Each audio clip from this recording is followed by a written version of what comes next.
Social మీడియాని షేక్ చేస్తున్న photos ఇవే. Power star Pawan Kalyan director సుజిత్కి ఇచ్చిన కాస్ట్లీ గిఫ్ట్ ఏంటో తెలుసా? ఇంటర్నెట్లో వైరల్ అవుతున్న ఆ క్రేజీ స్టోరీ ఇప్పుడు చూసేద్దాం. సోషల్ మీడియాలో ఇప్పుడు ఎక్కడ చూసినా ఒకే ఒక్క టాపిక్ ట్రెండ్ అవుతుంది. ఆ పిక్చర్స్ చూస్తే మీకే అర్థమవుతుంది. అదేనండి మన power star Pawan Kalyan director Sujeeth combination. రీసెంట్గా పవన్ కళ్యాణ్ గారు డైరెక్టర్ సుజిత్కి కాస్ట్లీ డిఫెండర్ కార్ని గిఫ్ట్గా ఇచ్చారు. ఇప్పుడు ఆ ఫోటోలే ఇంటర్నెట్ని షేక్ చేస్తున్నాయి. అయితే ఇక్కడ మనం గమనించాల్సింది కేవలం ఆ గిఫ్ట్ గురించి మాత్రమే కాదు, వాళ్ళిద్దరి మధ్య ఉన్న బాండింగ్ గురించి కూడా.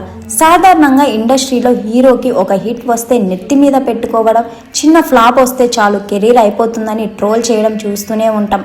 కానీ పవన్ కళ్యాణ్ గారు అలా కాదు. ఆయన స్టైలే వేరు. అటు గ్లోబల్ స్టార్ ఇమేజ్, ఇటు డిప్యూటీ సీఎం హోదా. ఎంత ఎత్తుకు ఎదిగినా ఒదిగి ఉండే ఆ మంచితనం, ఆ హుందాతనమే ఆయన్ని అందరికంటే స్పెషల్గా నిలబెట్టింది. అందుకే ఫ్యాన్స్ కూడా ఈ న్యూస్ చూసి మా హీరో అంటే ఇది, ఆ మనిషి వ్యక్తిత్వం ఇది అని కాలరెగరేసి మరీ చెప్పుకుంటున్నారు. ఇక సుజిత్ విషయానికి వస్తే పవన్ కళ్యాణ్ గారిని ఫ్యాన్స్ ఎలా చూడాలనుకుంటున్నారో స్క్రీన్ మీద ఆ ఫైర్ని, ఆ వైబ్ని పర్ఫెక్ట్గా ప్రెజెంట్ చేసి గూస్ బంప్స్ కూడా తెప్పించారు. అయితే పవన్ కళ్యాణ్ గారి కెరీర్లోనే టాప్ కలెక్షన్స్తో ఈ సినిమా ఒక బెంచ్ మార్క్ సెట్ చేసింది. సింపుల్గా చెప్పాలంటే ఇది ఒక కాస్ట్లీ గిఫ్ట్ మాత్రమే కాదు, ఒక హీరో తన డైరెక్టర్ మీద పెట్టుకున్న పిచ్చి నమ్మకం, ఆ డైరెక్టర్ దాన్ని నిలబెట్టుకున్న విధానానికి నిదర్శనం. మరి హీరో డైరెక్టర్ల మధ్య ఉన్న ఈ బ్యూటిఫుల్ బాండింగ్ పై మీ ఒపీనియన్ ఏంటో కింద కామెంట్ సెక్షన్లో తెలియచేయండి.